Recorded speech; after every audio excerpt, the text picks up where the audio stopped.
Hello, my name is Jillian. I'm a client care assistant here at Cascade Hospital for Animals. This is Ashley. She's a pet care assistant here.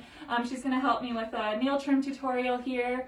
And then this is Scotch, who's going to get the nice nail trim done today. We're just going to go over a few things on tips and tricks that we use here to do nail trims. Every dog's different for their nail trim. You got some dogs that are not familiar with people touching their feet as much, so they get nervous. But Scotch here is an angel. So we have a couple things here that we can use for our nail trim. So our go-to, we use these clippers typically for every pet. We do have smaller ones for like cats, puppies. We like to use those ones for. And then a good thing, so if we do accidentally cut the quick of a nail trim, which I'll go over that and I'll show a tutorial of like where you can see the quick and everything as well. But if we do accidentally cut the quick, which is like a vessel, blood will just start to bleed, we have this powder here that we use to help stop the bleeding, and then also it has a little bit of that can help with pain too. But not everyone has this at home, so at home you can use flour or you can use cornstarch. And just dab it onto the nail and to help stop the bleeding. We got all of our fun food essentials. We got squeezed cheese, you can use peanut butter, got treats. We have one of these little mats that we stick on our walls here. And then we just put like cheese or peanut butter. I know that you might not have one of these at home, so you can just use, honestly, just your wall. Just wash it really well after. But we'll just kind of go like this.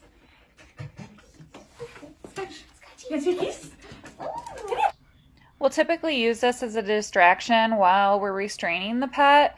They'll be able to lick up the cheese on the wall while we're just clipping their nails. Here we have our most common restraint that we use in the veterinary office. Basically, we have Ashley putting her one arm underneath Scotch's belly, so that way Scotch doesn't keep falling and putting like her butt on the ground. And then also a nice arm around the shoulder and like neck area. So that way, while I'm over here, if Scotch were to like flinch or try and like get a little nippy if she didn't like her foot touch, then Ashley will be able to protect me from getting bit by just holding her head a little bit away from me. Let's take a look at this diagram here that shows the quick in a nail trimming for a dog. So in the first diagram, the blood supply, which is the quick, and in a short nail, it shows you what it would look like. Diagram 2, note how the blood supply gets longer as the nail grows. So we like to recommend a nail trim like every 4 to 6 weeks to keep that quick shorter, and then obviously have shorter nails.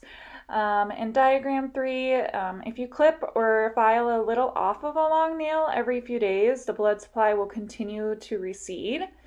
And then as the nail gets shorter, so does the blood supply. So as in diagram 5, only when the nail is kept short can it be trimmed without bleeding. If the same cut had been made on the long nail in diagram 2, it would have been causing the bleeding.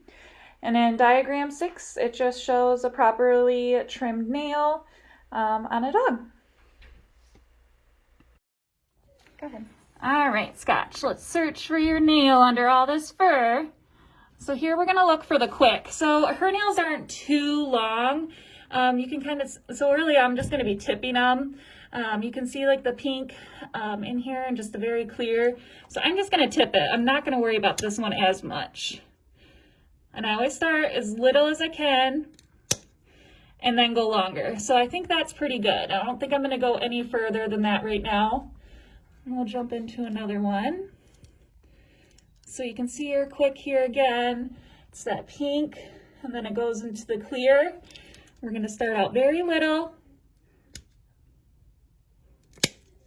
And I think that's just right. So I'm not gonna go any further on that one either. All right, so if we're having difficulty doing the nail trim on the floor, sometimes just putting the pet on like a higher tabletop, it honestly makes a difference.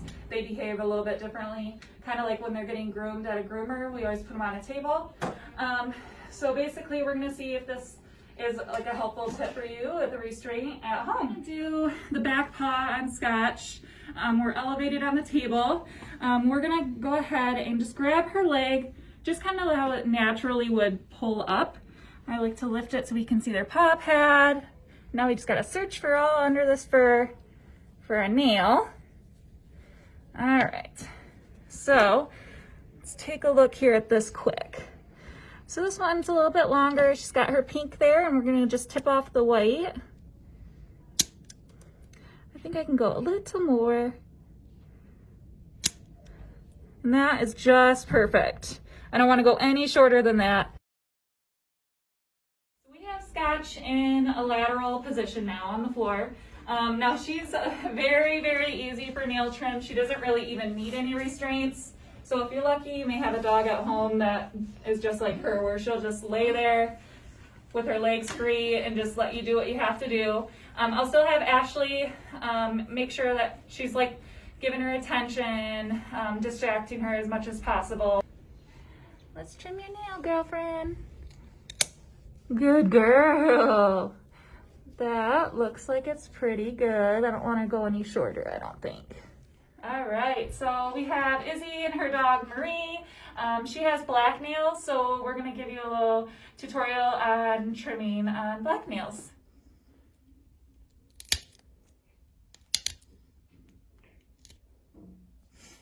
So with black nails, you obviously can't see their quick as easily with white ones, but you can kind of see where it hangs off, and there's like an empty like gap that shows you where you can kind of cut them. Let's see if there's one over here. So with this one, if we're looking at the nail, you can see that it's kind of filled, and then it stops being filled up above my thumb there. So you can kind of trim off that part.